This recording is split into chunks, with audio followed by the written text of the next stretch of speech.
Hi everyone, I'm Clem and welcome back to my channel.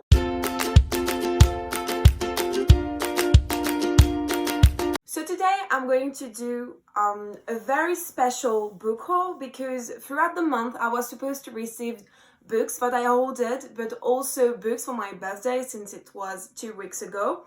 But because of quarantine, I haven't received my books yet and I haven't been able to see my friends, so I couldn't get the books they were going to get me for my birthday. So I'm going to talk about books I don't have physically right now because most of them are lost in the mails, but I still have books to show you. So this is going to be a very strange book haul, but still I'm going to do it, so let's start right now.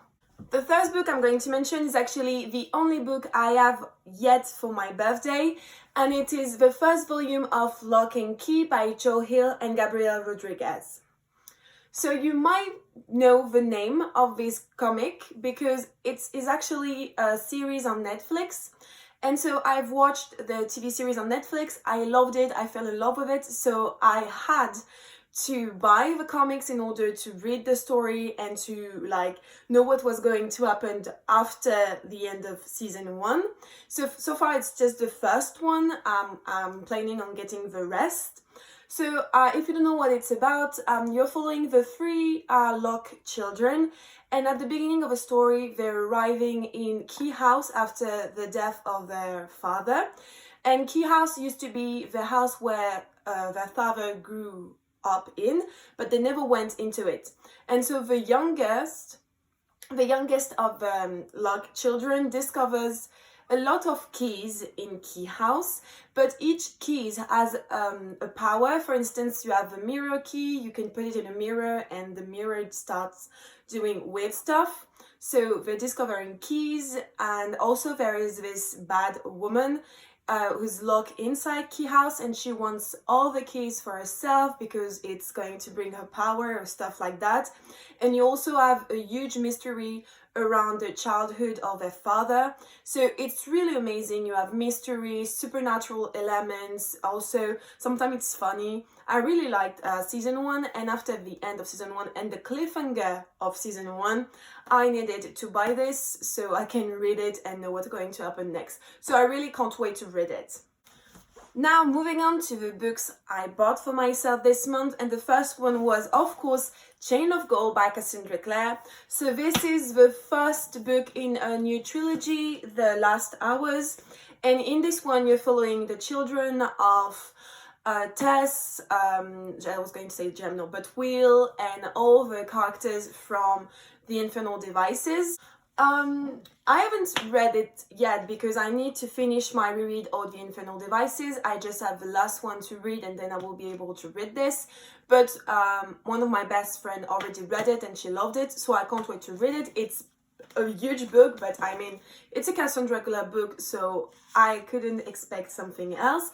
And it's also very beautiful, and you have an illustration inside because it's a first edition copy, and you have this illustration of the different characters. I really love it.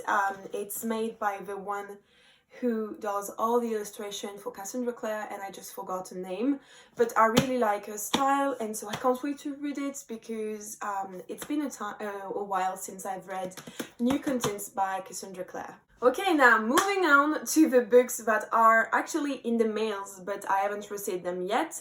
The first book I bought for myself this month was Cinder by Marissa Meyer. So this is the first book in the Lunar Chronicles series. I've read all the Lunar Chronicles, but I missed the first book because I used to have the first book in an edition I didn't like. So I sold this edition and I bought just now the new one. And I bought it because I feel like I'm going to reread them this fall because I've been talking about it with some people and I realized I really missed these characters and this series.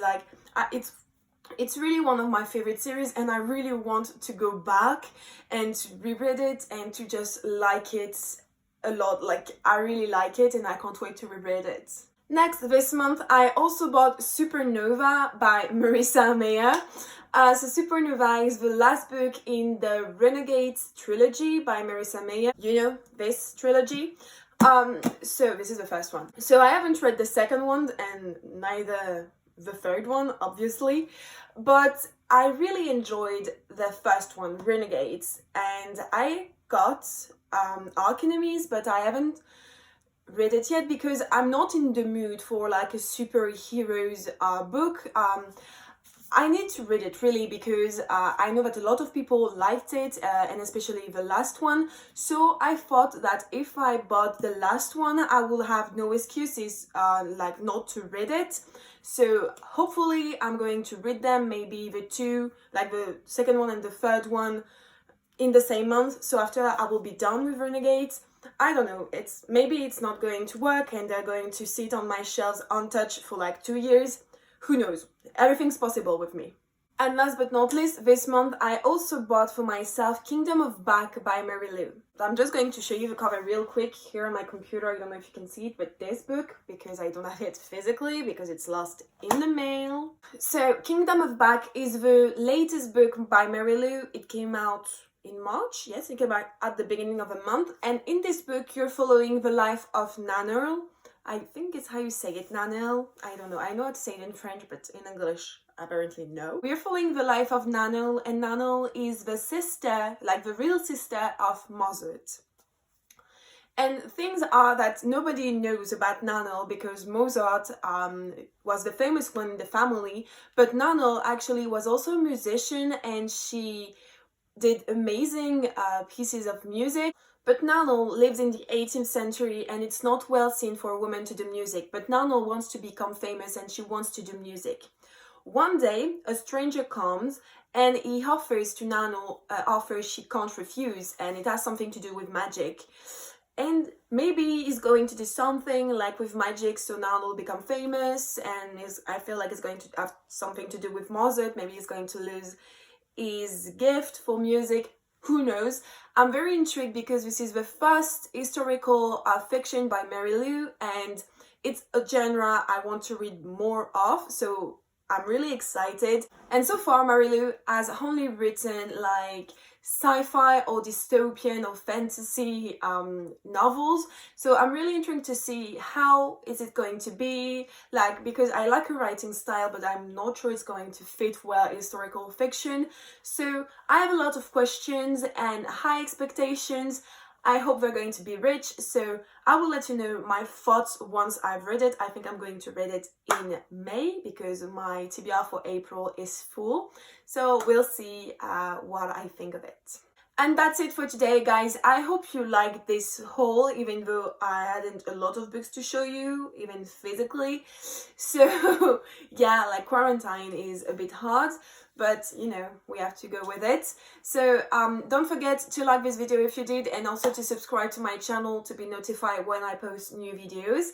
And I will see you next time. Bye, guys!